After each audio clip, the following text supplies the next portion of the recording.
Can do it, huh? Can start, right? Okay.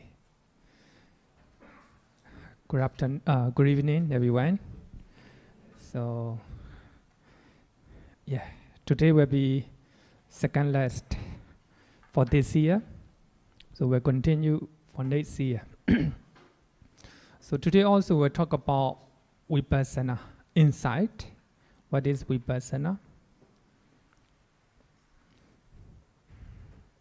I think next year we'll talk about different type of meditation.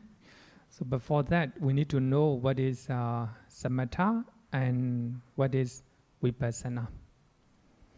So here, Vipassanā is described as the higher wisdom or insight into phenomena. If you have an insight or wisdom into phenomena, then that is called Vipassanā. That is called Vipassanā. So actually, last week we already talked about that. Dhamma here means sankhara or conditioned phenomena. In other words, we call it nama rupa, mind and body, mind and matter, and also popularly we call it five aggregate. Five aggregate here it refers to five aggregate. So if you have a higher wisdom or insight regarding with the five aggregate, that will be Vipassanā.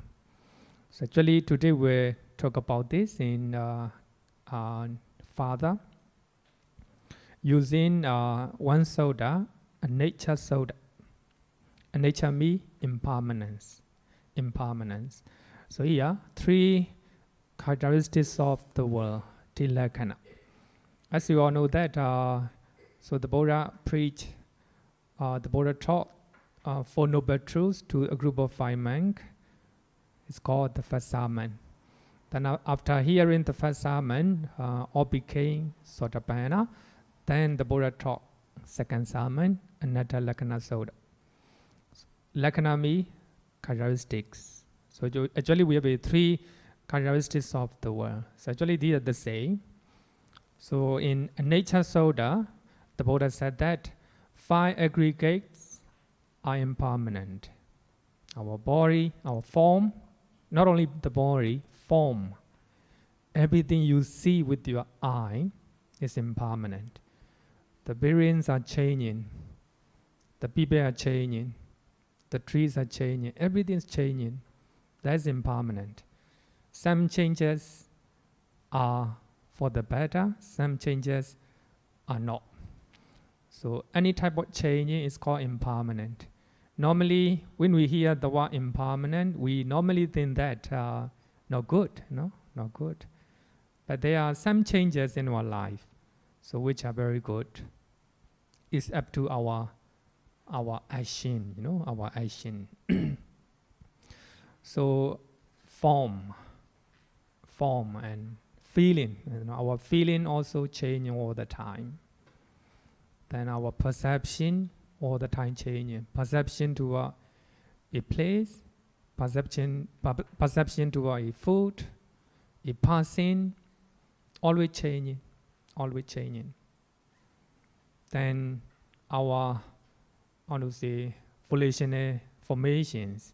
In other words, the mental activities. In our mind, we have a lot of activities in our mind. Hatred, compassion, greed, generosity, all these are mental activities. They are also changing. Sometimes you're generous, sometimes you are greedy, sometimes you're compassion, sometimes you are angry. All the time changing, all the time changing. Vijnana, consciousness, integral part of our mind, deeper level of our mind, also changing. So these 5 aggregates are impermanent. What is impermanent are suffering. Actually, when we hear the word suffering, in Pali, dukkha, we have 3 types. We have land, natural suffering. Our body get sick, Then when the weather is very hot, then suffering, natural change, natural suffering, and suffering in change. Then everything is changing, everything is impermanent. For that reason, it's called suffering. Even happy feeling, pleasant feeling is considered as a suffering in a higher level. If something has the nature of feeling, it is suffering. Suffering in change.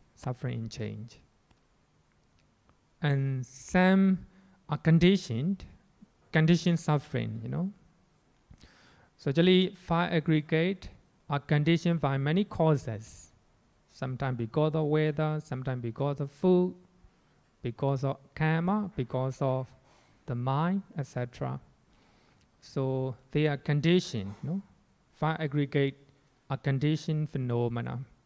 For that reason, those that are conditioned are suffering. So we have 3 types of suffering: natural suffering, suffering in change, and suffering, conditioned suffering. But here, suffering, conditioned suffering. Now, how to say that? Suffering in change. So what is impermanent or suffering? So what are suffering or non-self? So here actually we have learned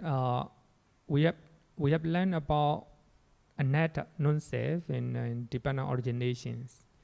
So here, self or soul.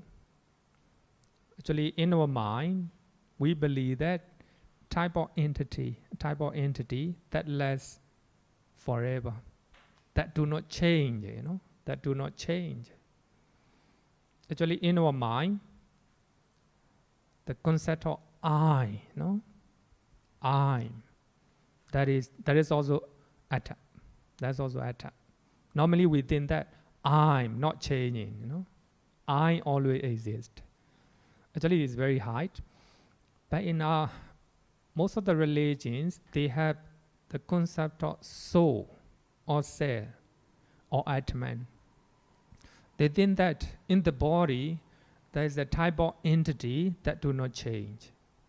The body is changing, the mind is changing, but the soul or self or Atman is not changing. It lasts forever until it reunites with the supernatural beings. That is theory of atta, or theory of soul or self.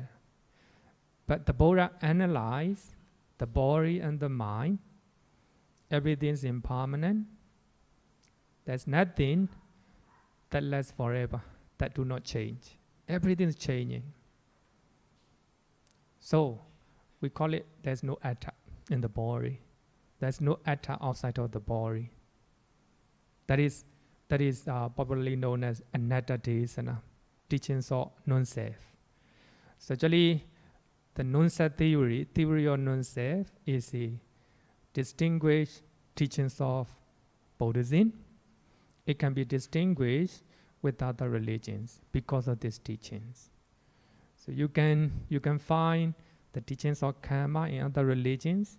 You can find teachings of compassion or twisted joy, loving kindness in other religions. But they don't have the teachings of anatta. So the Buddha said that 5 aggregate are impermanent, whereas impermanent are suffering, and whereas suffering are non-self.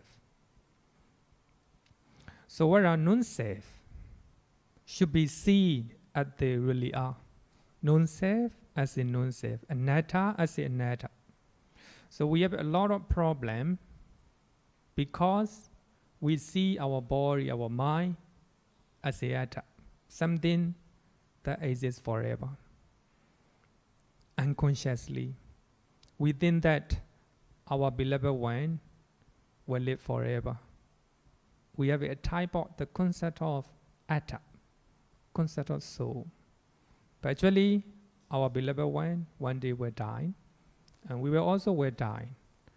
Our body always change, our mind always changing, anatta, non-self. But there's no, you cannot control over it. You cannot control over it. That is reality. That is reality as they really are. So we must have a correct wisdom. The Buddha say, correct wisdom. So that is, we always say, Yatha Buddha Jnana Dasana. Trying to memorize that Pali word. Yatha Buddha Jnana Dasana. The knowledge of things that they really are. So we are meditating to develop insight or wisdom. The wisdom or the knowledge to know things, for aggregate, Maya, matter, etc. To know things as they really are. As they really are. So here, as they really are, or the true nature of things, is impermanent, suffering, and non-self. So actually, these three are called tilakkhana. Three characteristics of the world. Everything, for aggregate, inside and outside. Everything is impermanent, suffering, and non-self. So if you can see three characteristics, that is called insight or Vipassanā. What are non-self, or what are impermanent, what are suffering, should be seen as they really are with the correct wisdom test. They are not mine. Actually, I, my body, my mind, my temple, my house, my car, etc. Conventionally, they are right. Conventionally, we call it samuti satcha according to Abhidhamma.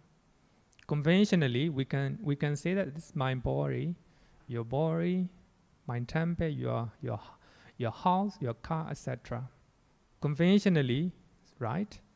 But ultimately, ultimate sense, per matter, there's no I. So there's no such a things that you belong to. No? There's only five aggregate. Only five aggregate. There's no I. There's no you. So they are not mine. No? They are not mine. You understand this body, you understand this mind as a body and mind. That's all. So you do not take it as I, my body.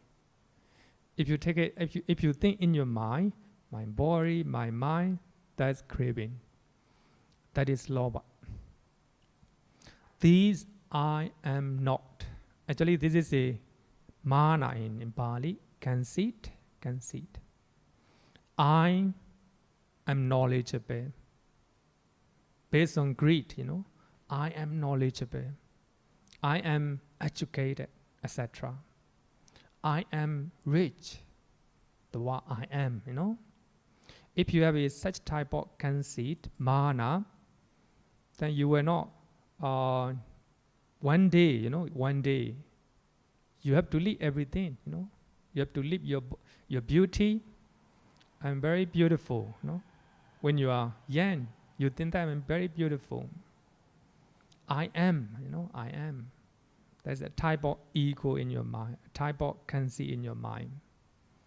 Some people who are not beautiful, they will think that I am ugly, This one also, I am, This one also type of mana, lower mana.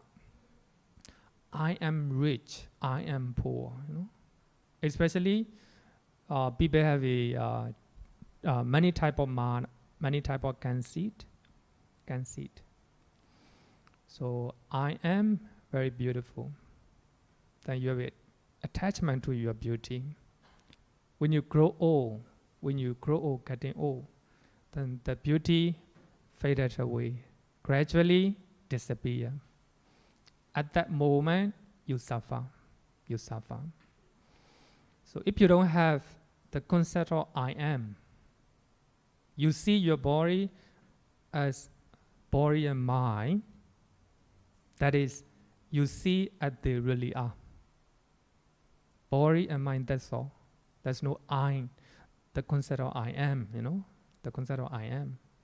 But of course, in the conventionally you can say that I am rich, I am poor, I'm handsome, I'm ugly, etc. You can say that, but deep inside your mind, if you have such type of the concept of I am, that is because of craving. Because of craving. So that craving, will make you a lot of problem. People are afraid to die, People are afraid to die. Because they have a, deep in their mind, they have a concept, my body, my mind, my house, my car, full of attachment, full of craving.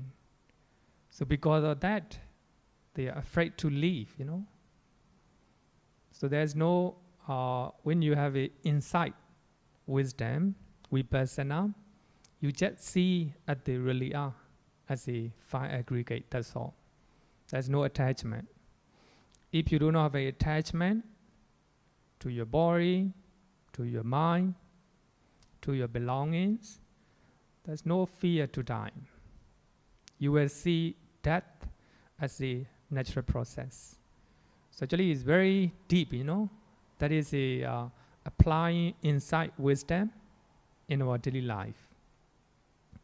Compared to the example of Bhikkhuni Khema, then actually I want to revive that story of Bhikkhuni Khema.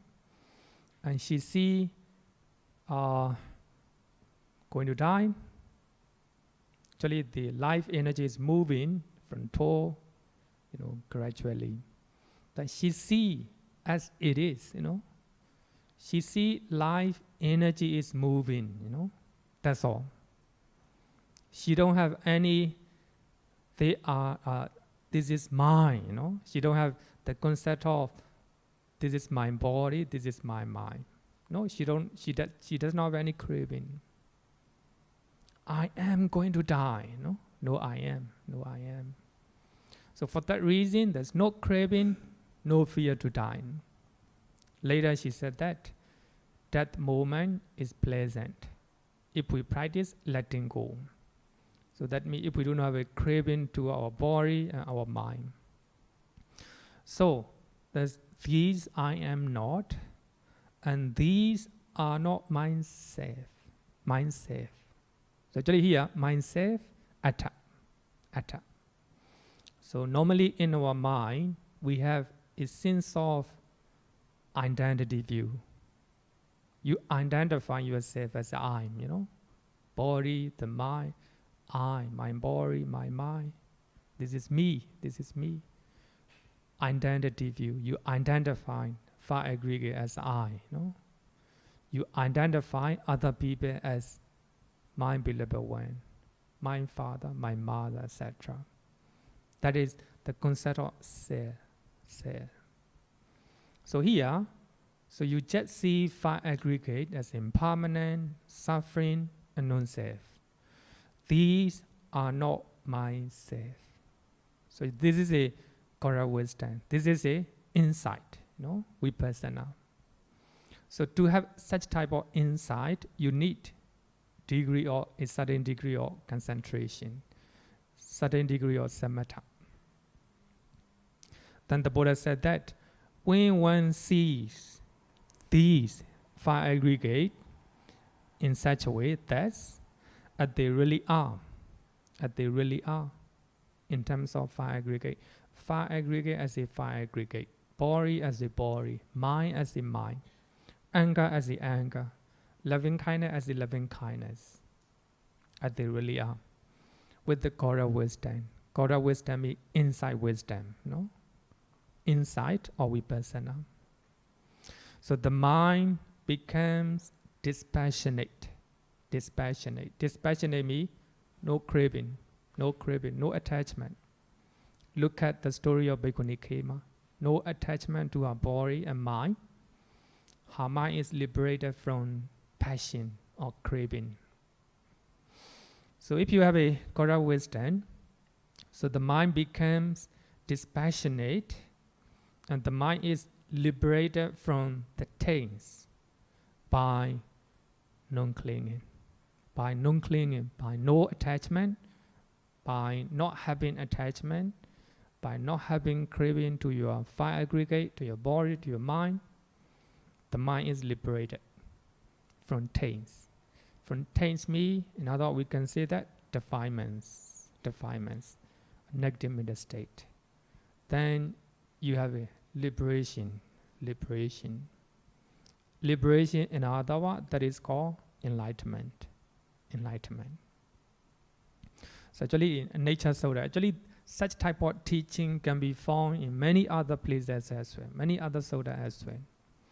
So I think when you have learned all these one, you can read any soda from Samdha Nikaya, you can find similarities or exactly the same. No? Question? Okay.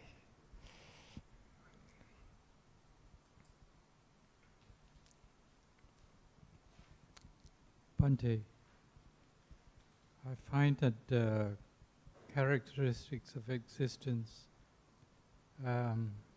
it's the most difficult to comprehend, because if you talk about, let's say, physical pain, if you have the insight of non-self, will it lessen the pain? Actually, I will quote what the Bhikkhuni Khema said. And she said in one of her book, people normally think when they meditate, all the suffering will run away. She said that it's not so. Suffering will not run away, but the person who suffer will run away. The person who suffer will run away. Physical pain will be there, but normally we identify our body and our mind as I, as a person. But when you have an insight wisdom, Vipassanā wisdom, then you don't have identity view. You don't have a person in your, the concept of a person, concept of I. No? You identify your body as a body, your mind as a mind. Then suffering, physical suffering will be there, but there's no person. There's no concept of person. There's no concept of atta, or soul, or self, or I. Then you will still have a physical pain. There is a kayika dukkha, but you do not add mental pain. So in one of the sutta, the Buddha said that the difference between educated noble person, Ariya Pogala, and uneducated Puthojana, normal person, is normal people, they have a physical pain, then a mental pain as well, mental pain as well. But for educated noble person, Ariya Pogala, just like a Sotapanna, Sakadagami, Anagami, Arahant, they don't have a mental pain. But of course, especially for Arahant, Arahant, there's no mental pain. So just physical pain. So you will still have physical pain, but you do not identify your body. I'm very painful, No. Okay. Bhante, you're saying that in that case, if you have the insight, that pain, that mental pain associated with the physical pain is lessened. Yeah, if you are, if you are Arahant, 100% eradicated. But for educated people, for those who have an insight wisdom, anyone, whether you are Puthojana or noble person, lesser. Normally, I will give you a good example, a clear example. Normally, The weather is very hot. You're driving, you know that, very hot, physical pain. But some people are frustrated, very angry toward the weather. Mental pain, mental pain. For those who are educated, spiritually educated, physical pain will be there, very hot, stay very hot.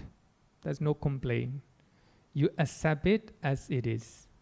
It doesn't mean you trying to protect. It doesn't mean you do not protect. You're trying to protect the hot weather. Hot weather, you were trying your best to protect, the climate. But if you cannot protect the climate, then you accept it.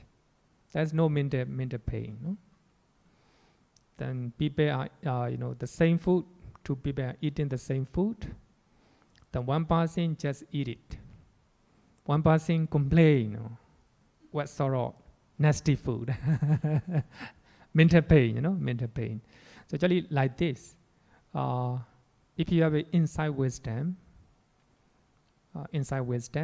then you will still have physical pain, but you don't take it as I'm, the concept of I'm. Somebody is, criticizing you in the meeting, Your boss is criticizing you as a meeting. He is criticizing me, the anger arises. But for those who are educated, spiritually educated, you listen criticism as a criticism. You take it, criticism as a criticism. If it is wrong, you will respond. If it is right, you will admit, you will change it. There's no physical, mental pain in your mind. Mental pain in your mind. So actually, inside meditation will help you to solve those problems properly. Okay. Any more questions? Okay.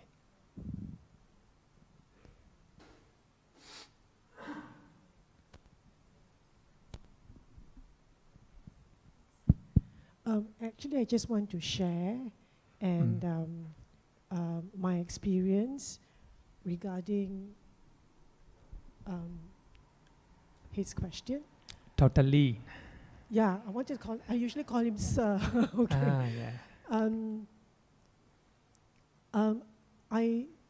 In terms of practical experience, it works. Like if I have a cracked tooth, then there's pain. Or if I have backache, there's pain. And or if I have eczema on my hand, then there's unbearable itch. So when that happens, I experimented, then I realized that if I just divorce the body from the mind, and I just tell myself that, this is body pain, straight away the pain level drops. And then I realized that it is the the mental agony, the fear, and the aversion towards pain that brings up the pain level. So straight away the pain drops. Yeah. And then I tried another experiment. I tried to put what I learned into practice. So the first time what I did was I said body pain. So I divorced the mind from the body. And then the second time I went deeper. And I told myself, I didn't say body, I didn't say pain, I just said sensation, touch. And when I said touch, it went down even further. So that means I went down into the Paramattha level. I divorced even from not just the mind, but from the body. And then it didn't just go down, it went away, But of course, this applies to minor aches and pains in one's life. Yeah. If, say, you're on the last 3 days, you're terminal, you're lying on the bed, I think you probably need something spiritually higher to overcome that kind of pain. Yeah. Like your faith and your conviction and your wisdom and your ability to concentrate.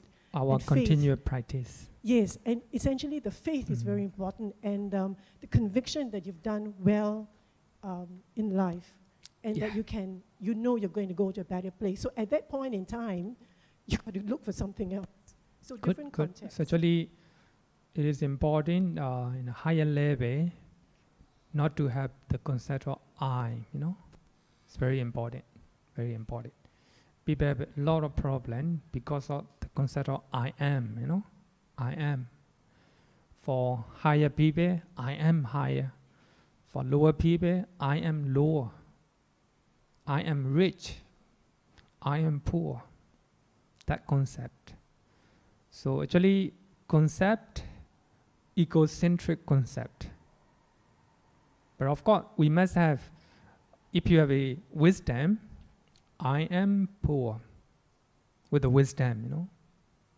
That's not the concept of I am. You know, you are who you are. That's wisdom. Normally, we don't have such a wisdom, you know. We have I am, you know, the concept of I am. Because of that, a lot of problem. My boss is criticizing me, you know. I am who you are, you know, like this. So actually, it's very higher level, you know, for the insight of Vipassanā level. But yeah, I want to share, you know. Last Monday, I gave a mind Dhamma talk. I shared the same thing, but different source. So this one, they call it kinetic theory of matter. So actually, when I watch a documentary regarding with the universe, then one of the scientists said that the matters are moving. Matters are moving. They do not stand in one place. And using this small video. By that time, I do not know what that is a kinetic theory. Then I Google, then I found it this one. So actually, according to scientists, they call it kinetic theory of matter. So the kinetic theory of matter states that matter is composed of a large number of small particles.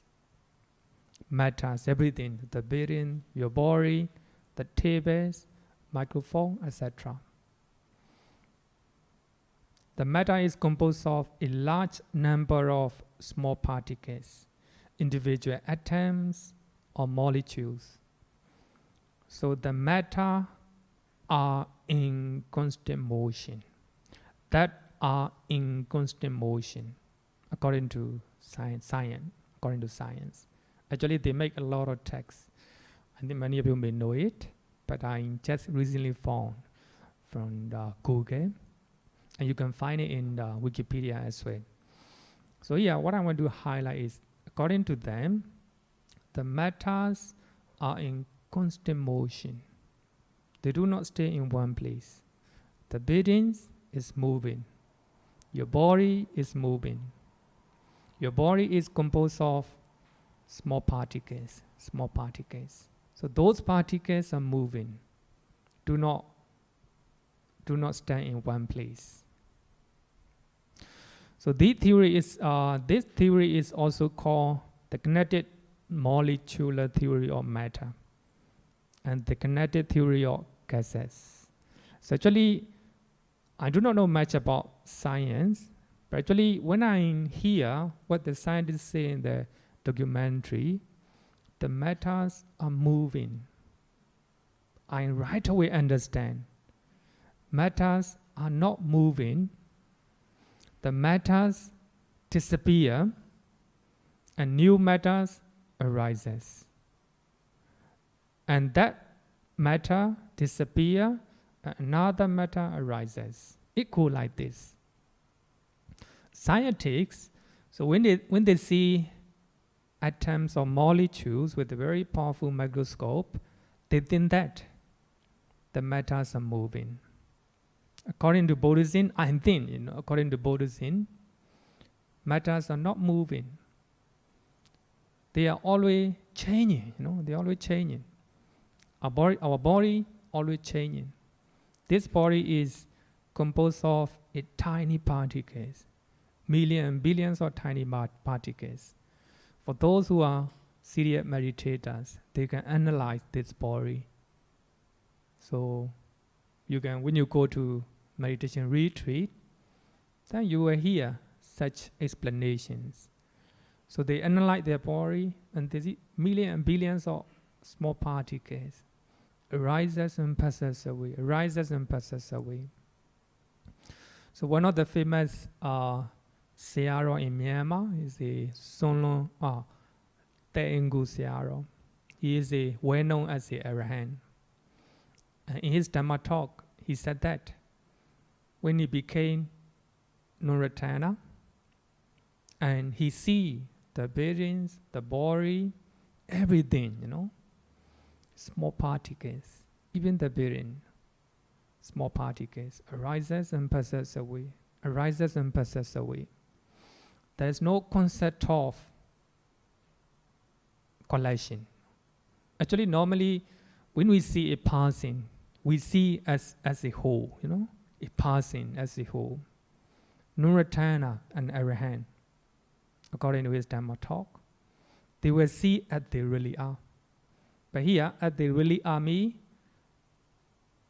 it composed of a collection of tiny particles, atoms and molecules. Arises and passes away, just is a group of tiny particles. So when they see as they really are, even a beautiful body, they will see that tiny particles arise and passes away. There's no point for craving. No point for craving. We call it viraga, dispassionate. So if you see as they really are, there's no craving at all.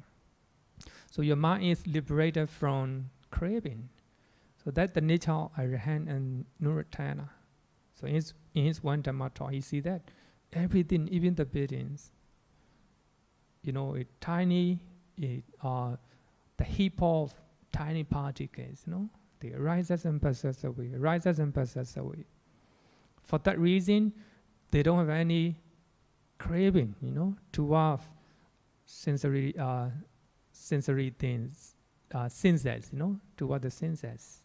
But they still have a craving toward their meditative bliss, Nuratana, meditative bliss. They still have attachment to their meditative bliss, meditative happiness. But when somebody becomes Arahant, not even such craving cannot exist. So what I want to say is, when I hear the scientists say the matters are moving, then I right away understand, no, they are not moving. So according to Buddhism, the new old particles or old matter disappear and new matter arises. Not in one place, just a little bit they will move, Such movement is because of air element. For those who are practicing element meditation, they will right away understand. So old matter disappear and new matter arises. But new matter cannot arise in one place, the same place, because of air element. So then it will move in another place. So, of course, this is science.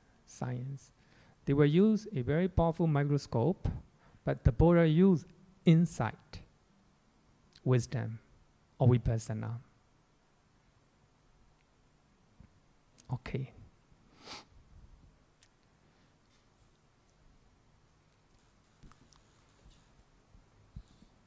Bhante, you talk about kinetic molecular theory. In our daily life, we use a microwave oven it works in the same way.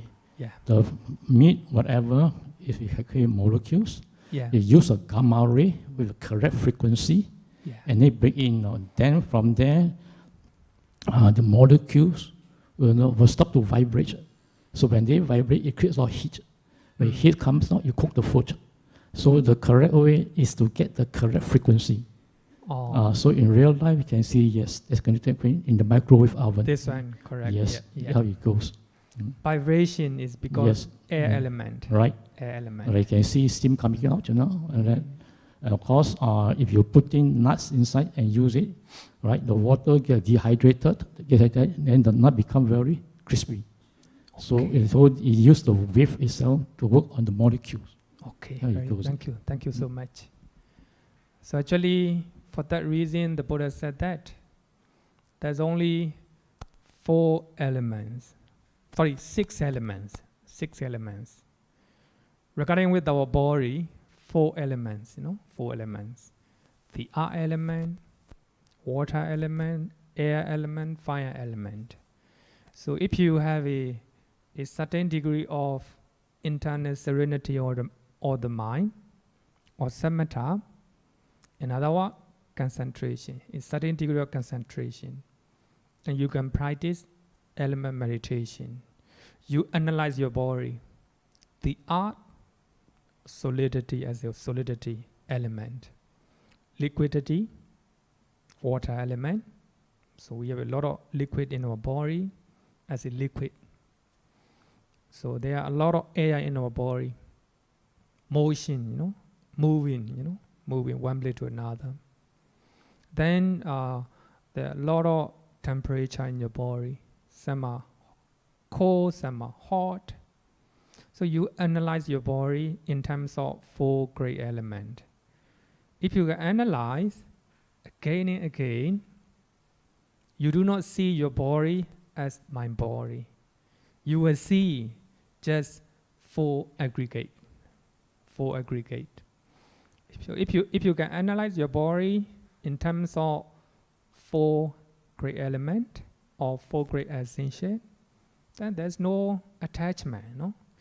If somebody is complaining, then you do not identify if somebody is talking to you unpleasant speeches, you do not identify your body as my body. You identify just a group of 4 aggregate. So if you add consciousness as another element, consciousness element. But in science, actually, Wapula Rahula, the author of What the Buddha Taught, so in his book, he said that. So you talk about science, there's a discussion with the scientists. So when you talk about consciousness element, then scientists, they became very surprised, very surprised. But in Buddhism, element, consciousness is regarded as one of the element. So you just take element, consciousness element as a consciousness element. So in that way, then you do not identify your body and mind as I, my body. You just take it as they really are in terms of 4 aggregate. In terms of 6 aggregate. Another aggregate is called space aggregate. Space. So there is a space element in between, in between the material phenomena. So we have 6 element. But we normally, the Buddha recommend 4 great element for meditation object. So here, what I want to say is scientists, they say that matters are moving. They do not stay in one place. But I think that no, they are not moving. Old matter disappears, new matter arises. But they do not arise in one place because of air element.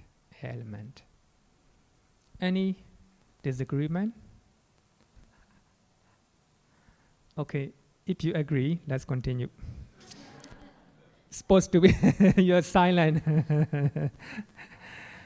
Then I also want to quote, I already talked about this one when we talk about dependent origination. Matters in change, all the time changing. The Wikipedia, under the entry of Heraclitus, actually he's a Greek philosopher, and he said that ever newer waters flows on those who step into the same rivers. So when you are standing in the river, in the streams, old water go and new water come. If you might think that it's very simple, statements, but it conveys a lot of deep message, deep message. Normally, we think that this is in Singapore, it's Singapore River, right? Then you go into the river, wow, the water in the Singapore River. You might think the same water. No, not the same. The newer water will go down. Old water will go down, the new water will come. So based on this statement, Plato, as you all know, very famous one, quote this famous saying in his book called Critylus twice. Actually, let it be. Actually, I just quote from the Wikipedia. And he said that all entities move. Nothing remains still. Actually, when you look at this one, according to Buddhism, because of air element, Mangala Vihara is moving. But we do not notice because it's so big, so big. Our body, when you are standing, you will notice your body is moving because of air element. Even you are standing still moving. So actually, for those who are very concentrated, then they can see it clearer. All entities move and nothing remains still. So he said that everything change and nothing remains still. And you cannot step twice into the same streams. So that means when you are going down to the Singapore River, you cannot go down, you cannot step into the Singapore River twice. Because old water go down, flow, the new water will come. So that means, actually, many people, actually I heard this one when I was very young, about 50 years old, because I read one of the notebook of a senior monk. Actually, he quoted in Myanmar. Then at once I understand. You cannot step into the river twice. The reason is the water is running. The water is running. In other words, your body is changing all the time. Then you go down into the streams, and you come back, then you go down again. Your body is not the same. So here, it talk about the concept of impermanent, always changing. So what I want to say is, even the scientists, they believe, especially medical science, the Tao they know. Am I correct? The Tao they know that the impermanent nature of the body changing, the body is changing, cells are changing. The blood, right? The blood are changing. Everything is changing. That's impermanent. Actually, the Tao will use medical tools, just like a microscope. But we Buddhists, we use our own inside wisdom. We use our Vipassanā wisdom to know the impermanent nature of our body and mind. So, let's continue about teachings of the Buddha. insight, wisdom, Vipassanā wisdom, supported by serenity or samatha or samadhi, will enable one to see the mental and physical phenomena, the body, the matter, the mind and the matter. In other words, 5 aggregate. In other words, 6 sense species, whatever language you use, mental and physical phenomena. So if you have insight wisdom, so which is supported by samatha or serenity, will enable one to see the nama rupa or 5 aggregate in their true natures. But here, in their true natures, it's nothing but impermanent nature, suffering nature, and non-self nature. You will able to know it if you have insight wisdom. That is called insight or wisdom. So such wisdom is very powerful.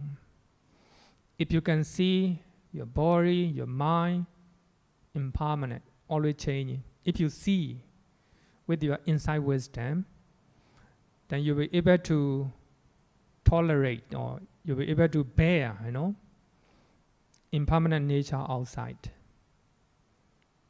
Then everything will be changing all the time. Then you have a wisdom or insight wisdom. So there's no suffering in your life. So the changes will be there, The changes will be there. But as they really are. You know the changes as it changes. Suffering as it's suffering. Non-self as non-self. So that is the correct wisdom. So that correct wisdom is called Vipassanā or insight. Insight. So in the deepest level of samadhi, I write this one based on referring to Samyutta Nikaya, chapter 22, Sutta number 45, Nature Sutta. In the deepest level of samadhi or samatha or concentration or serenity, one will see that things are changing so quickly that we cannot hold on to anything. Wow, this one is changing. Then this one disappear. Oh, this one also come up. Or this one also disappear. So quickly that, just like scientists say, matters are moving. Actually, no, they are not moving. They are disappearing. New matter arises. So when you have a deeper level of samadhi or concentration, you will also know that things are changing in your body, in your mind. Things are changing so quickly that we cannot hold on to anything. You hold, it matter, disappear. Then new one appear. Then you hold it. That one also disappear so quickly. So you cannot hold on to anything. Gradually, eventually, the mind let go of clinging to those of phenomena. If you know that they are changing so quickly, you cannot hold on to anything. You hold a one thing, disappear, and something will appear, then you hold it, cannot disappear. Then automatically, your mind let go, just see as it is. They rises, you see as they rising. Disappear, you see as a disappearance, falling away. So that is called insight wisdom, automated. For that reason, the Buddha said that Samahito bhikkhu yatha buddhaṃ pajanāti.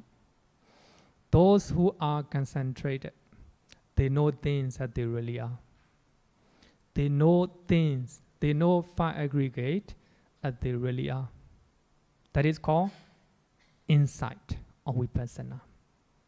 If you have a samadhi, then deeper level of samadhi, insight will appear.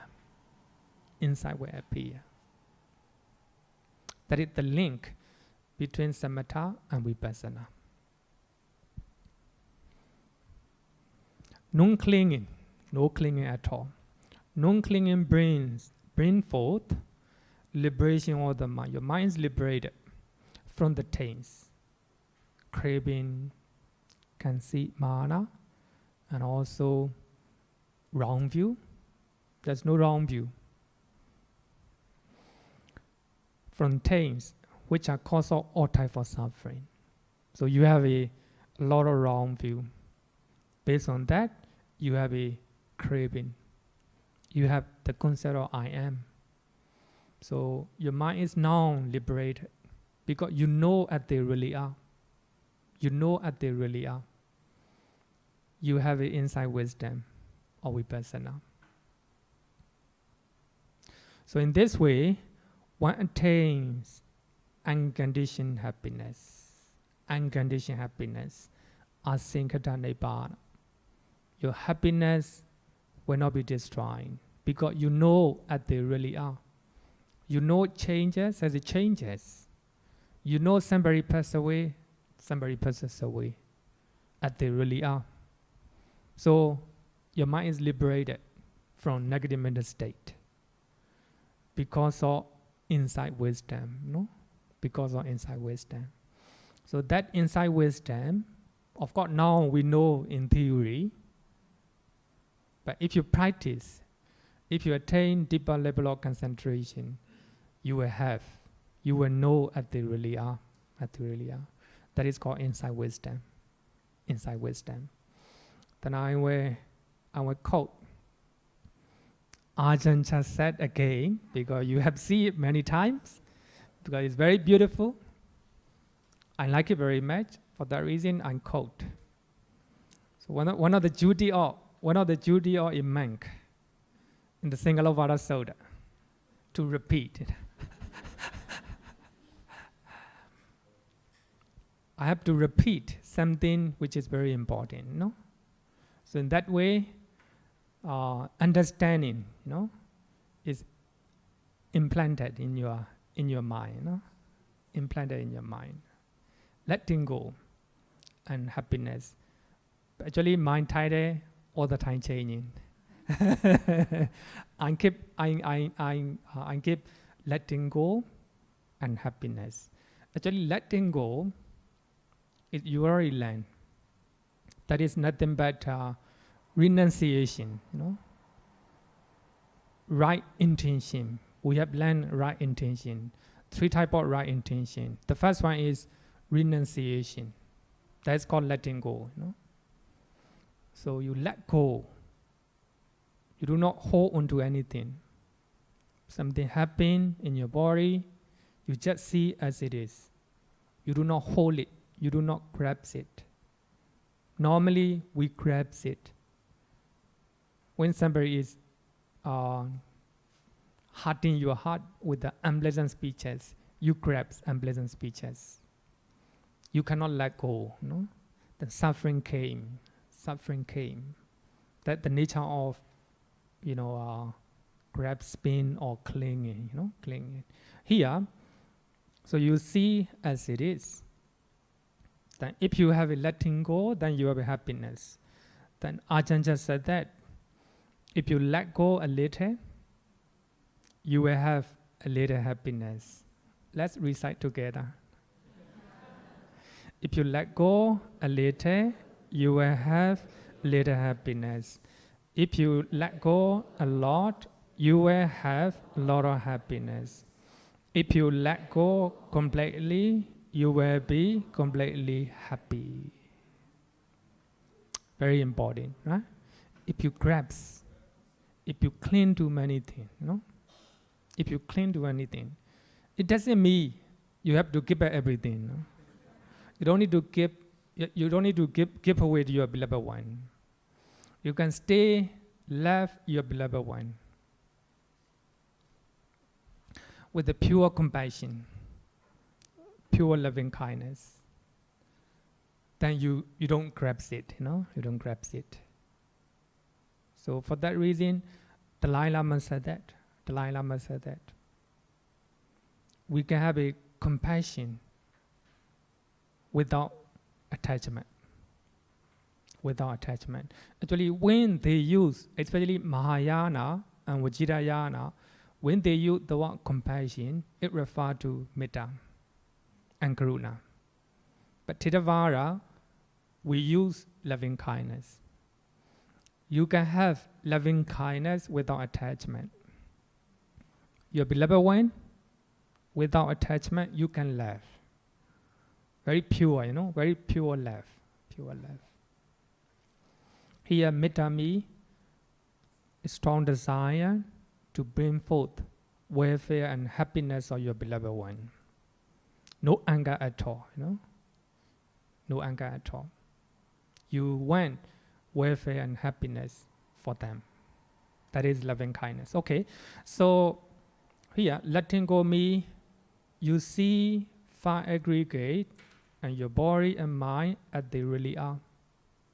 Impermanent, suffering and non-self. Letting go. No grasping, no clinging. Then happiness, came in. But here, letting go means non-clinging to five aggregate. Non-clinging to your body and mind. That's letting go. Question? Okay.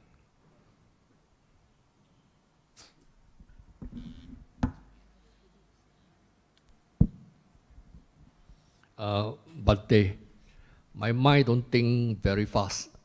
So I want to go back to the previous topic that we discussed just now. Okay. I take a while to think. Okay. There's something that I want to ask because I think it's important because all of us are going to face death and many of us are going to face pain during death. Now, unless I remember wrongly, there is one sutta where an arahant, on the night before he died, he spoke to the Buddha, and subsequently that night, because of intense pain, because of intense pain, he used the knife. Suicide. He suicide. And then the Buddha later on said that you see the black cloud circling around this place. That black cloud is actually Mara, and he cannot find the consciousness of this monk anymore. In other words, he was talking about this monk is an arahant. His consciousness is no longer around. So my question is that although he is an arahant, he has no mental pain relating to the physical pain. But when the physical pain is intense enough, even an arahant also choose to commit suicide. So that can happen to us. It will happen to most of us. We will find the intense physical pain of cancer is so unbearable. And the fact that we can stay detached from our five aggregates will only help to a certain extent when it is only a itch or a small pain. But when it gets bad enough, we can't. What we can escape from is just the mental pain, but the physical pain will be very intense. Okay. Correct. It's a very deep topic, actually, this one. For that reason, commentators do not want to say that arahant commits suicide. So what they say is that so that monk is not an arahant. Actually, the one you refer to is a Gaudikathera. Gaudikathera is before he commits suicide, it's not an arahant.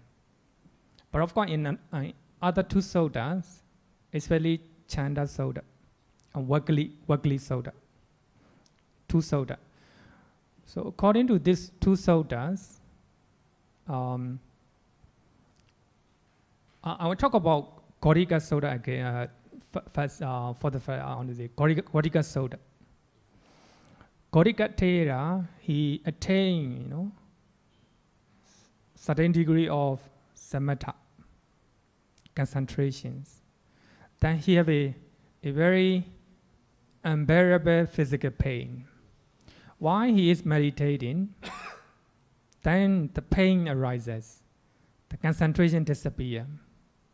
It goes on for many times, up to 6 times. Then at the 7th time, he thinks that if I die with the diseases without becoming arahant, I might go around samsara.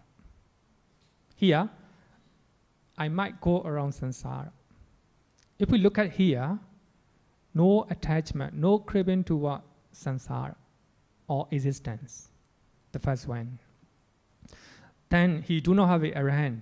He is not an arahant at the time. Then at the 7th time, when he attained temporary liberation of the mind, actually samayika samatha, actually temporary liberation of the mind. So that is a concentration. Then he commits suicide. Then he died. As you said, that Mara, the evil person, is looking around to find his consciousness that he couldn't find. And the Buddha saw Mara. Mara, do not look after his consciousness. He is already attained Nibbana. He became arahant. So the commentary mentioned that he commits suicide. There is pain, bodily pain. That he contemplated on the pain, Then pain arises and passes away. Arises and passes away. That is insight of Vipassanā. Then he became arahant. So practicing Vipassanā, he became arahant. That is a Gorika Thera Sutta. Actually, it's quite clear. He commits suicide as a normal person, Buddhojana. But after contemplating his pain, arises and passes away, then he became arahant. That's another one. Another 2 soda, Chanda soda and Wakali soda. Chanda Thera, Wakali Thera. So actually, we already learned when we talk about Sila, Latsiya, we already talk about it. For those who are interested, you can go back. Actually, under suicide. Then regarding with the Chanda and Wakali Thera, so actually when you look at the soda carefully, that's my thinking, my conclusion. So when you read the sodas very carefully, they commit suicide, even though they are arahant.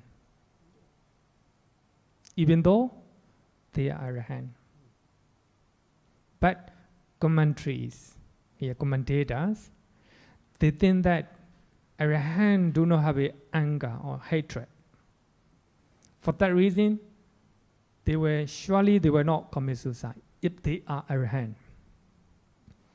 So they interpret that. So those 2 monks, they commit suicide. Then the same time they contemplate on pain, pain. Normally, in ancient time, they use the knife, cut their vein, throat pain. Then they're unbearable pain. They're pain, Then they contemplate on the pain. Pain arises and passes away. Then that is the insight, Vipassanā. So in that way, they became arahant. So when we read actual soda, that's just my conclusion, When we read actual soda, they are arahant. These two monks are arahant. Why they commit suicide? And here is my conclusion, another conclusion, important conclusion. Normally, arahant do not have any attachment, any craving to your body and mind. Right? Mind. So they cannot do anything. They cannot do anything for other people. Many monks are looking after them, take care of them. They think that. That's my conclusion, no? It may be wrong. It may be wrong. They think that actually I cannot do anything for other people. Then, without having any craving and attachment to their body, and they commit suicide.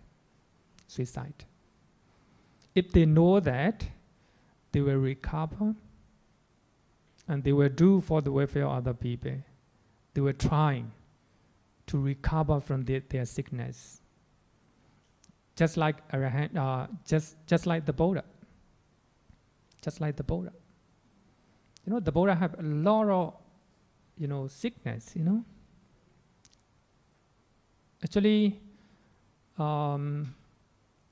before the Buddha passed away, the Buddha was living in one of the small village called Nalaka. So when he was staying in that village, so he encountered with he was fainted, unconscious. So that there will be a lot of pain. And the Buddha trying to practice samatha, jhana, trying to recover, from these serious diseases with the jhana, with the power of jhana. Then he trying to go to Kusinagara. Even he's seriously ill.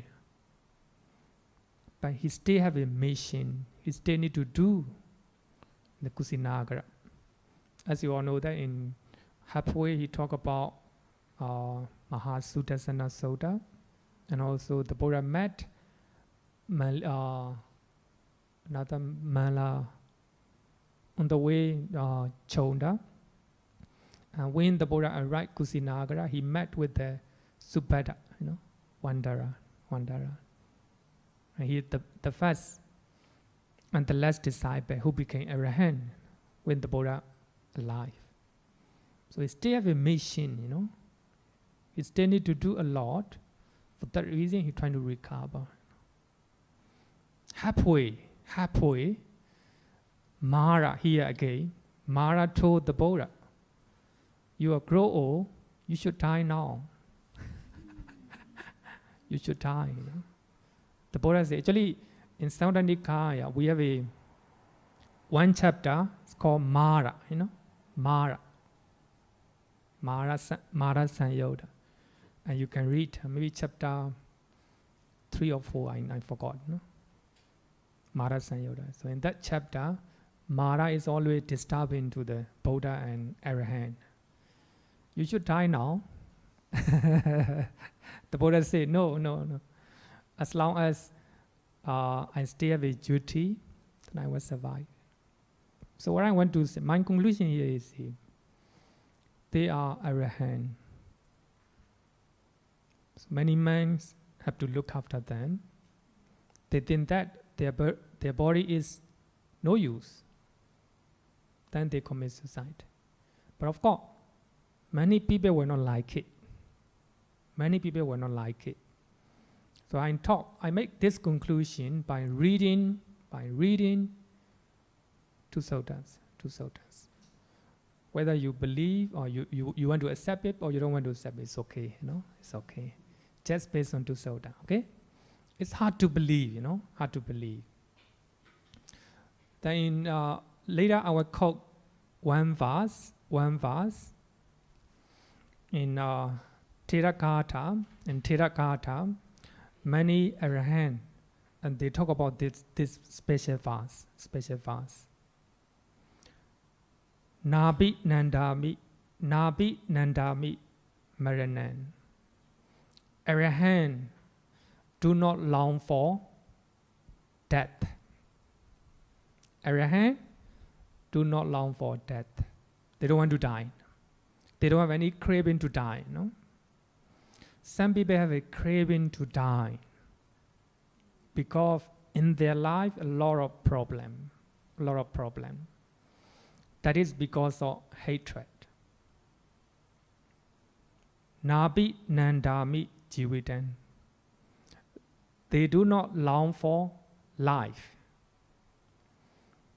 Life means living. They don't have any craving or longing to live. Normally we don't want to die, no? We don't want to die. That's because of hatred. We want to live longer, because of craving. Hatred and craving. Nabi nandami jivitan. So they, actually I forgot the Pali. They live. Actually later I will quote that verse. So actually they live mindfully and with a clear comprehension. They just live in the present moment. They just live in the present moment, mindfully and clear comprehension. Actually, it's hard to understand. So when we write that verse, I will talk about it. So what I want to say is, Arahant and the Buddha, they don't have any desire to die. Number one. If you want to die, that means because of hatred. They don't want to live. They don't have any attachment to the life. In their mind, there's no craving. Then I want to live longer. No. They just stay in the present moment, mindfully, sati, clear comprehension, sampajana, wisdom, sati and wisdom. So that is the way Arahant live. Actually, it's very meaningful, and later we'll talk about one soda. And today, I don't know whether we cannot finish that soda. So actually, I already shared that soda. It's a single excellent night. Today I sent out the soda. The way Arahant live. I hope. It's a very deep question, also controversial question. So when you read Buddhist concept of suicide, you will see a thesis, thesis done by scholar from England, Dhami and etc. I forgot his name. You can read it. Okay. So we'll talk about another one, which is very important one. Sabbe sankhara anicchati yatha panyaya pasati athane bhindati dukkhe esamakko visodhiya. Have you heard of this verse?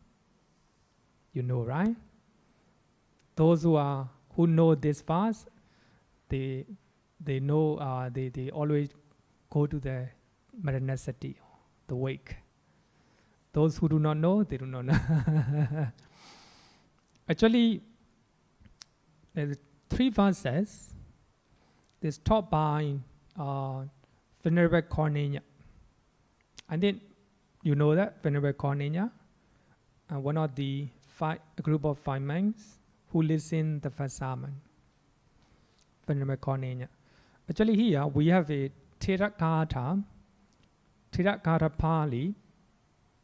This is a collection of verses that were taught by Arahant before they died.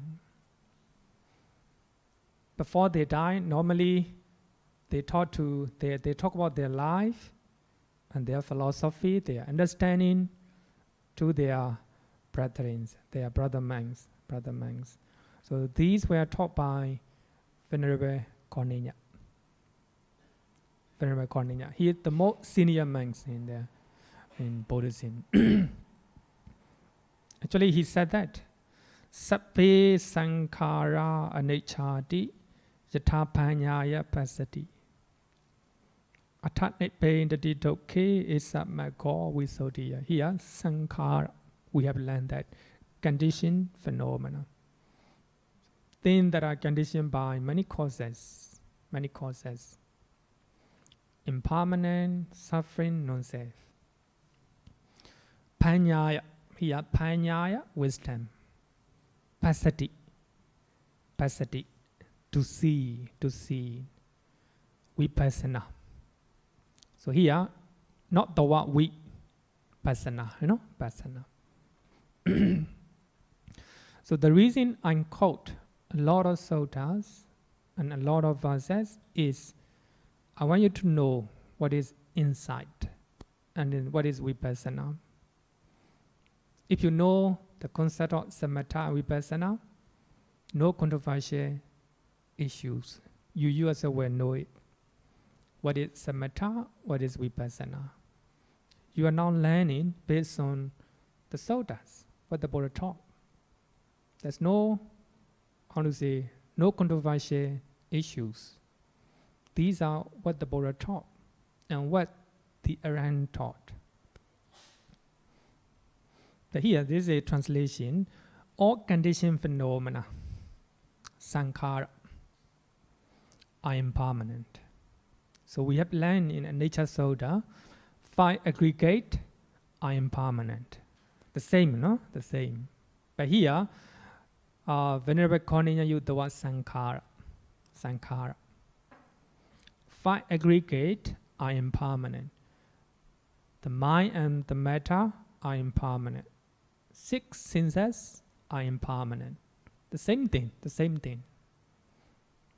When one sees this, so this means this impermanent nature with the insight wisdom, not in normal wisdom, insight wisdom. So here, this is a translation of Myanmar Pitaka Association. So actually, there are many translations translated by Keshe Dhammananda and translated by K.R. Norman, etc. So there are many translations. I take it from the Myanmar Pitaka Association. Actually, Myanmar Pitaka Association, they follow commentary explanation faithfully. If the commentary explanation is correct, the translation will be correct. If the commentary explanation is wrong, their translation will be wrong. But in this case, I think they are right. Because the way the other some translators translate is not accurate, not accurate. For the reason they say all contingent phenomena are impermanent. When one sees this impermanent nature with the insight wisdom, not in theory, with the insight wisdom, one becomes disenchanted, dispassionate, no craving, no passion at all. With the suffering, but here with the suffering, but in this case, actually in this line, one becomes disenchanted with the suffering. When you do not understand the sutta, you cannot understand this one. For that reason, some scholars, they make a mistake in this translation. One becomes disenchanted. And one of the scholars said that one became indifferent, Translation. Indifferent to pain, Totally wrong. If you see on surface level, it seems right, but no. But here, suffering me, sankhara, it refers to sankhara. Because 5 aggregate are impermanent. What are impermanent are suffering. It refers to suffering, refer to 5 aggregate. In the first sermon, the Buddha said that in brief, in brief, clinging to five aggregate is suffering. So that means five aggregate is suffering because five aggregate are subject to impermanence. What are impermanence? Are suffering. But here, dukkha, here means five aggregate. So that is actually, that is five aggregate. It's not my adding, is the Myanmar Critical Association add this one, no? Based on the commentary explanation. This is, so what atta nibbedati dukkhe. One becomes disenchanted or dispassionate with the suffering, with the five aggregate. Normally, we do not have a Vipassanā wisdom or insight wisdom. For that reason, we do not see that our body, our mind is impermanent. As we do not have the insight wisdom, we will clinging or passion to our body. That's this my body. This my body. Now, Venerable Cornenya is Arahant. For that reason, he had insight wisdom that all conditioned phenomena, all sankhara are impermanent. What are impermanent are? Suffering. So he has a insight wisdom. He see conditioned phenomena as they really are. For that reason, he do not have any enchanting or craving or attachment. This is the path to purity. Such type of understanding or insight wisdom is the path to purity. Here, purity means Nibbana. Purity means Nibbana or liberation. Visuddhimagga, the path to purity. The path to Nibbana. So here, Sabbe Sankhara Anicca. Next one is Sabbe Sankhara Dukkha. What are impermanent? Are dukkha, suffering. But here, not normal suffering. This is a conditioned suffering. Conditioned suffering. Sabbe Sankhara Dukkha. All conditioned phenomena are suffering. When one see this with the insight wisdom, so that means Vipassanā wisdom, one becomes disenchanted with the suffering. One becomes disenchanted with the mind and body, with the five aggregate. This is the path to purity. Don't forget that this is a very higher teaching, advanced teaching. Normally, normal people, we don't want to accept this actual teaching, no? For that reason, many people criticize Buddhism as a pessimistic religion. For that reason, we always say that no, Buddhism is not a pessimistic, neither pessimistic nor optimistic. It's realistic. You know what because the Buddha always tell the truth, tell the real things, no? Paramattha, ultimate reality, ultimate reality. Whether you like or you don't like, it's up to you. But of course, this type of teaching cannot be taught to young people. We have to know the audience, know the audience. The next one, so what are sufferings and non-self? Sabbe Dhamma Anattati. Here, not Sankhara. Dhamma, Dhamma. Sabbe Dhamma Anattati. If we say Sabbe Sankhara Dhamma, 4 years ago, not 5 years ago, I was assigned to edit Maranasati book. We have a new Maranasati book. I was assigned to edit. Then I copy, I copy all the three. I forgot this one, Dhamma.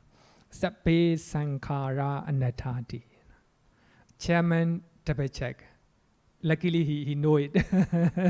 He double check with another book. Bhante, this one is Dhamma. Yeah, that's correct. So what I mean, if we do not know the actual meaning, it will lead to misunderstanding. Actually, if we say Sabbe Sankhara Anatta, it's not wrong, but it's not complete. It's not complete. The reason I already talked in the dependent originations. Sabbe Dhamma Anattati. All phenomena are without self, not conditioned phenomena. All phenomena, including Nibbana.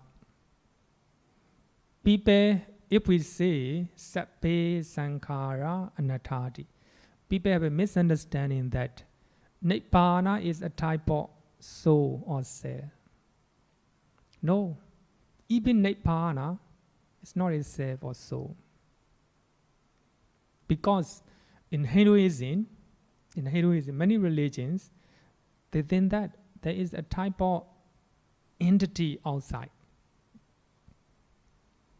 If they die as a arahant, in their religion, as a saint in their religion, the soul will reunite that entity, greater soul or super soul,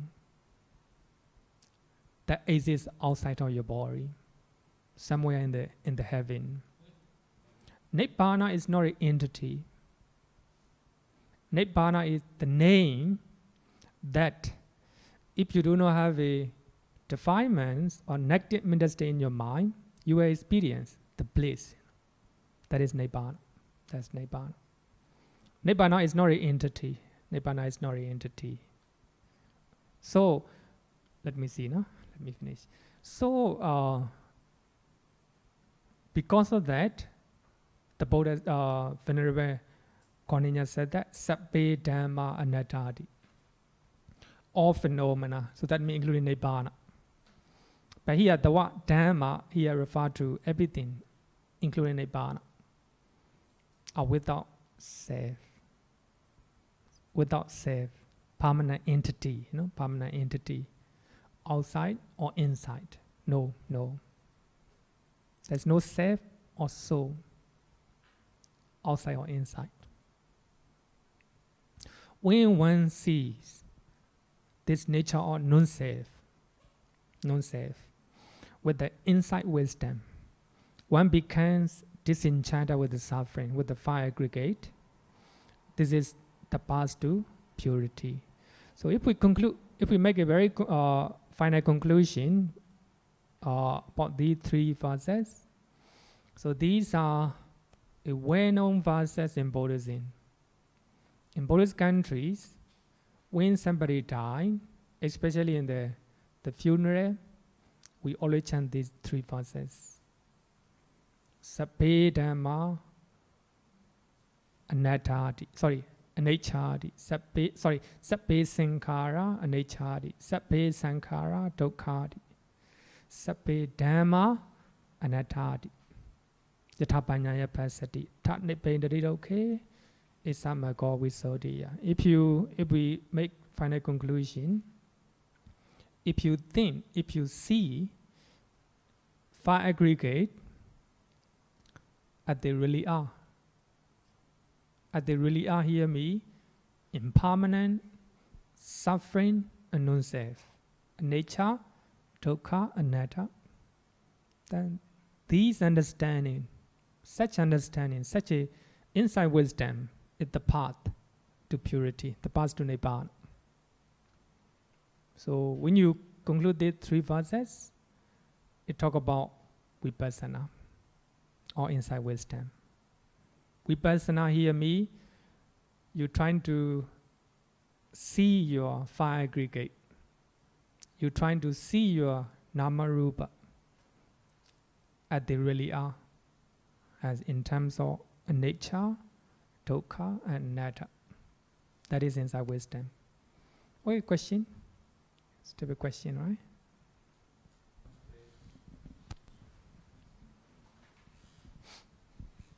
Bhante, please excuse me for asking this question, but repeatedly, I don't know whether it's an issue about translation from Pali, but I see that with liberation of the mind and with these three insights on anicca, dukkha, anatta, especially this one, as I read it, all phenomena are without self. When one sees this, so can I ask you, how do you define one here? Who is one? Oh, so here we have to understand two truth. One is conventional truth. So here we use the word one, or it passing conventionally. So without conventional terms, we cannot talk about Dhamma. The Buddha also used conventional terms. You are equal passing. But in one place, the Buddha said there's no you. But here, the Buddha talking, you're very good passing. But we have to understand in terms of two truth.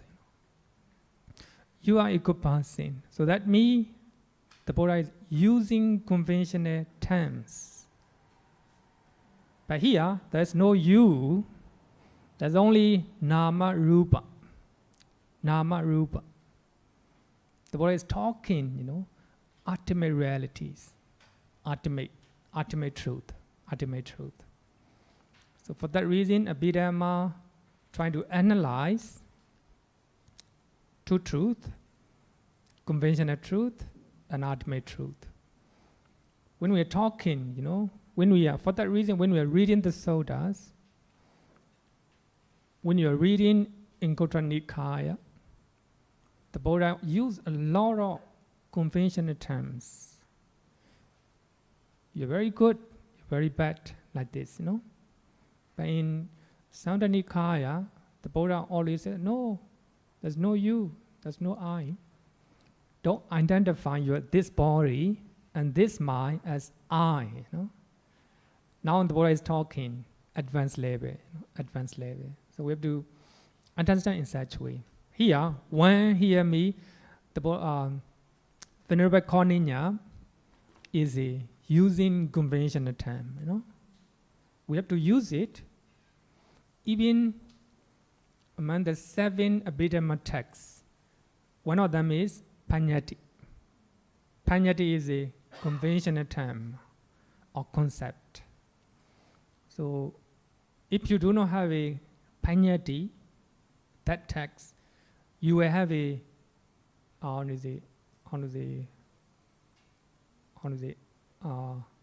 extreme view that there's no actually concept and conventional names are not important.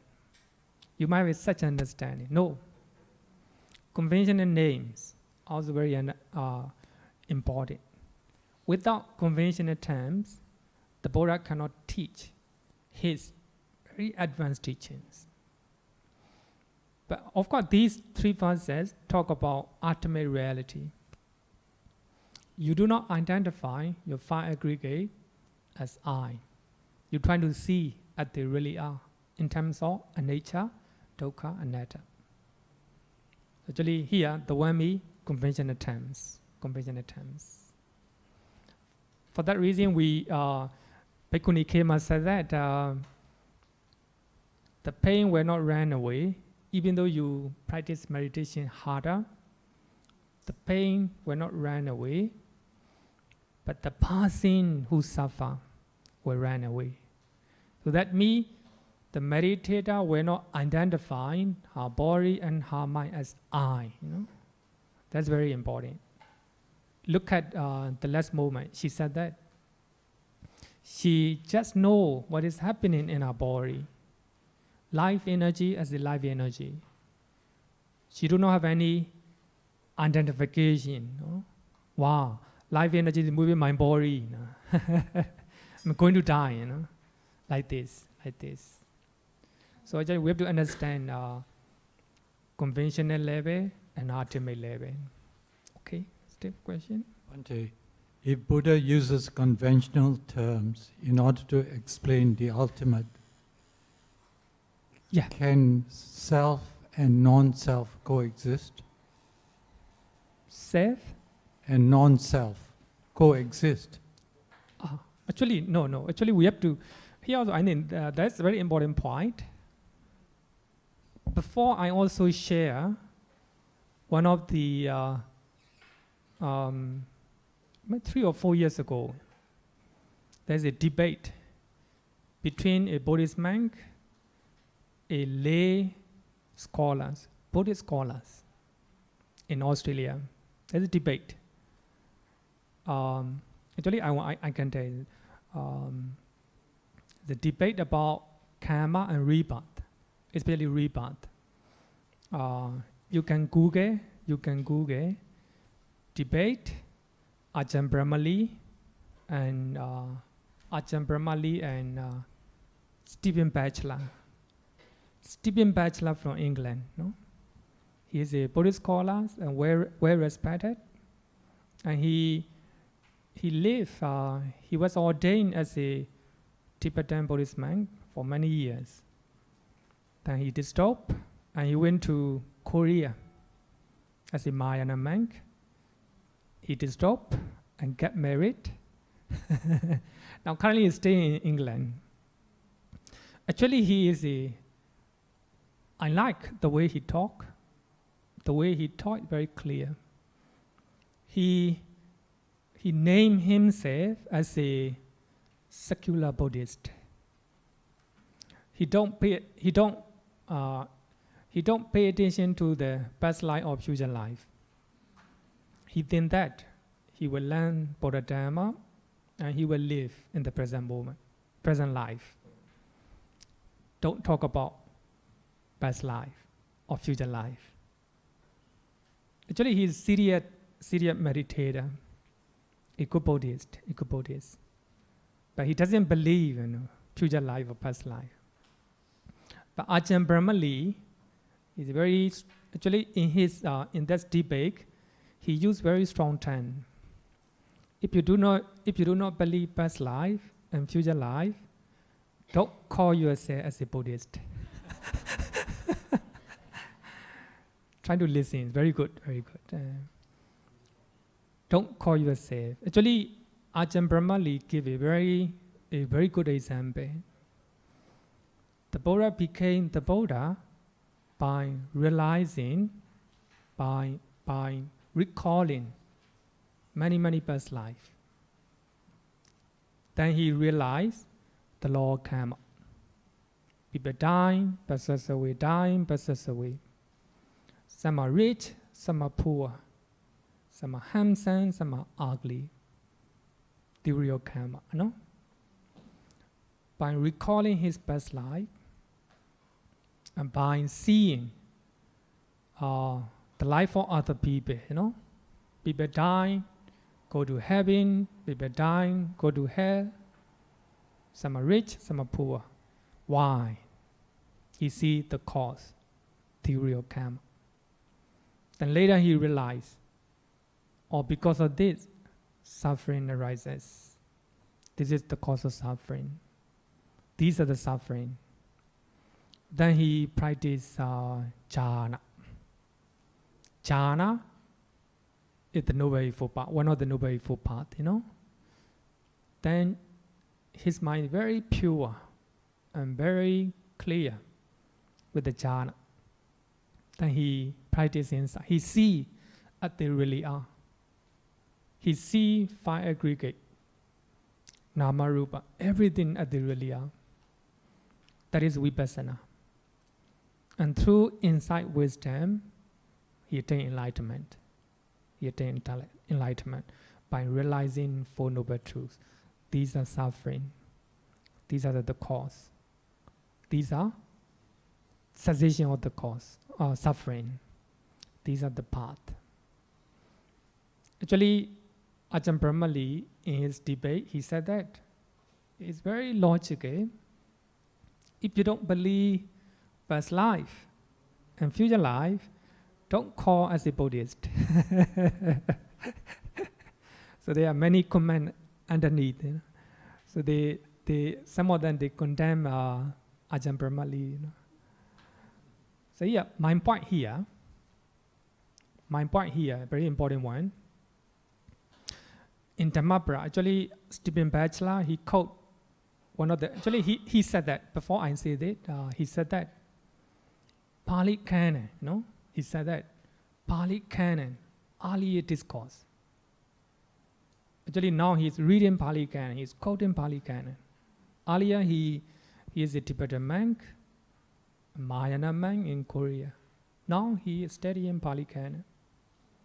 So there, and when you Google, you will see a lot of discussion regarding with the Pali Canon. So, 5 minutes, no? 5 minutes. He's now reading Pali Canon, referring to Pali Canon as a early discourse. And in his discussion at that debate, he quote a verse from Dhammapara. Attahi atano nato, kohi nato pratiya. Attahi atano nato, one is one own savior.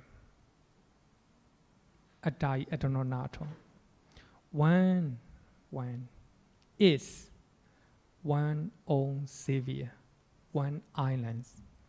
We are owner, creator of our own karma. One is, actually it's not a, I want to say, literal translation. Actually, attai atano nato. One is one own savior. Who will be the savior of ourselves? So here, in that verse, the Buddha used the word atta. Attahi, atano. Atano means atta is savior of atta. No? If we use a Pali. And he quoted that verse. He said that the Buddha do not deny existence of self. Then I right away understand he mixed up conventional truth and ultimate truth. But here the Buddha is talking, we are owner of our own karma. We, The Buddha used conventional term. But at that time, the word atta refer to oneself. Even now we are using, right? In English, you yourself, do it yourself, do it yourself. So in India, even nowadays, they use the word atta to refer to themselves. So the Buddha do not accept the idea of self or soul. But he have to follow what the people are talking. He have to follow the language, He have to follow the language or the usage what the people at the time are using. But in that verse, so the Buddha used conventional terms. The language, what other people are using, the word atta. Actually, we can find those descriptions in many places in Mahaparinibbana Sutta as well. So the Buddha the Buddha is talking to the monks. Atta depend. Make yourself island. That means trying to rely on yourself. Make yourself. Atta dipa, islands. So in those places also, the Buddha used the word atta. It doesn't mean the Buddha believe the theory of self or soul. But the Buddha just used conventional terms. So in Stephen Batchelor, in his discussions, he mixed up with the conventional truths and ultimate truth. So for that reason, he make a wrong conclusion. But there are some people who have such misunderstanding. Among them,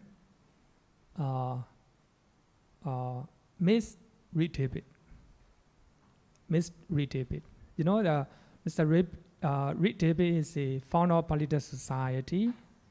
Miss Reed David is very well-known Pali scholar.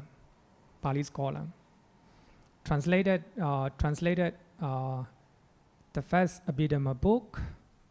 She translated a lot, you know, Milena Panya, etc. And Samdhanikaya, even Samdhanikaya, she translated a lot. Well-respected Pali scholar, but she mixed up with the conventional usage and ultimate usage. We have to understand in such a way. Attadipa, make yourself island. It doesn't mean the Buddha accept the idea of self or soul. No, the Buddha just used the language. So in ultimate sense, we can see five aggregate as they really are. Inside wisdom, Vipassanā. Okay, so I think today time is up. So next week, the last lesson.